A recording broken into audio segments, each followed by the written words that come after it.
How do you calm the mind down? Say you're trying to go to bed at night and you're having some insomnia because even though you worked out and exercised and your body's tired, your mind isn't tired. You know, it's running. Or you had an emotional reaction to something that had happened to you and your mind just will not stop and you can't do anything about it. Well, I'll tell you the biggest mistake that people make first. And I made this mistake for years, is you fight the mind. You know, you start judging it and you start getting upset over it and you start getting mad, angry and upset. It's just like, oh man, why are you feeling like this, man? Like, why won't you just stop? It's like you have this relationship with your mind, why can't you just stop right now? And then you start to get more upset, more frazzled, and that makes your mind run even more, right? So like the first thing that you need to do is stop fighting with the mind, stop arguing with the mind. Just let the mind be. There's really nothing you can do about it except just let it play out.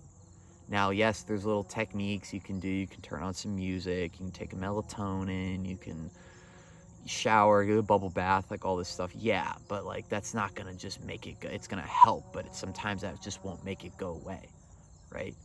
And even then, like that's a form of fighting the mind. I'm gonna do this, I'm gonna take my bubble bath, and then I should be calmed down. But then, oh, wait, I'm not calmed down. Why am I not calmed down, mind? And then you get all frazzled and frustrated, right? So you gotta just stop judging the mind. You gotta stop. You just gotta take a breath and let it be. You just gotta let it be, right?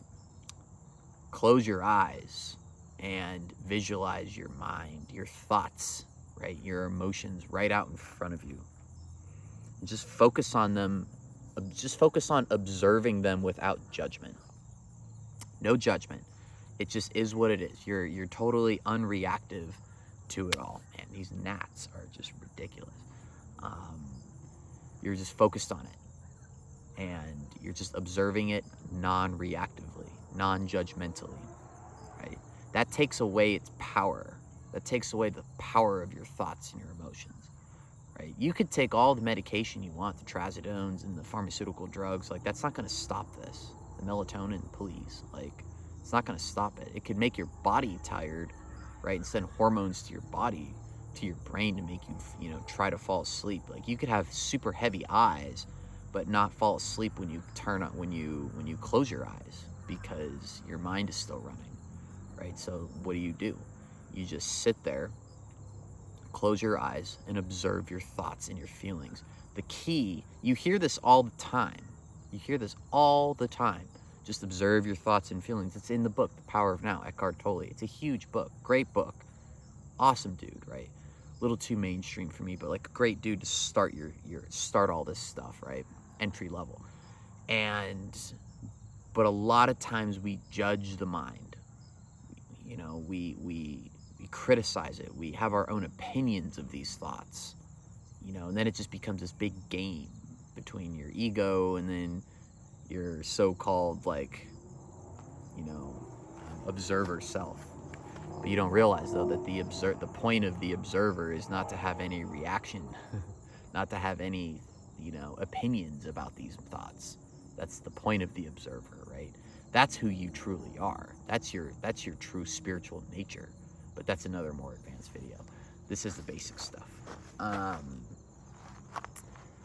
You gotta let it play out. It's almost like a fire, Yeah, so say you don't have any water or anything to let a fire go out, right? Like you just have to let it die. Just gotta let it die. Observe it though, and hold space for it. Visualize a space for all of it to exist. Your mind, your thoughts and your emotions to exist, and just allow it to exist. The less attention or the less judgment that you're putting upon it, the less power you're giving it. This is all about taking power away from your thoughts and your emotions. When you take power away from your thoughts and your emotions, they become less loud in your mind. The volume gets turned down on it a lot. Pretty soon, when you're throughout the day and you're having these loud chattering thoughts and motion, you know, and feelings and stuff, right? You can do this check-in with yourself throughout the day, even if it's just for a couple of seconds, and then you can't do anything beyond that. Don't have any expectations centered around this. The problem is we have so much expectation with ourselves and our thoughts and all this stuff. Like, we watch one meditation video and it's like, okay, now I gotta, like, you know, I gotta be master Zen Buddhist monk, you know. It doesn't work like that. Like, this stuff took me years, man, like decades, and I'm still not perfect. No one that is making these videos or teaching this stuff is perfect. We're all human. Or at least anyone that's honest enough to admit it. So I would, you know, just stop fighting it, you know, just accept it, have that positive relationship with it. I mean, like, I think looking back on it, because this is so long ago, one of the things that I developed that I used internally was I would just picture my mind and my feelings as like a crying baby. And how do you soothe a crying baby? You give it empathy and compassion, right? And you coddle it and you give it love and affection. And like that's like what I would do to my thoughts and my emotions. Is I would like picture it like a crying baby, and I would feel myself. I would picture myself like just holding the baby. I'm like, it's okay. It's all good. It's okay, man. We're all good. It's okay. You know, I'm not fighting it. I'm giving it compassion and empathy. You know, have a better you know, I was turning my relationship around with my thoughts and my mind. And because that's why we fight it, right? Is we have a bad relationship with our mind.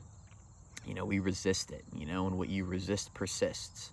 That's why I say don't fight the mind. Because if you resist it, it's going to persist. You have to just let it play out. You have to just observe it, let it play out, give it compassion, give it empathy, right? Turn that relationship around with it, and it'll go away. You know, bring it to the center, man. Acknowledge it. Like, I think that's a good way of like saying my little like visualization is just I'm acknowledging it and I'm owning it, right? This is like just the basic stuff, but the basics, you know, I used to be an MMA fighter, right? And when I was in the cage and stuff, like they would always say like basics win fights. The basics win fights. How you're gonna win a fight is just you can win a fight with a masterful jab cross. That's it. You don't need much else. You don't need the fancy stuff. You just need the basics. You're gonna have to figure out how this works for you, though. You know, and so I would say that's a good way to end the video. You know, and this stuff is like still, like I still do this stuff every day, right? I think what's interesting and what you're gonna find is you do this for a couple of decades, and it's going to you're gonna just start to do it unconsciously. And pretty soon, when you're like observing your thoughts and your emotions, right?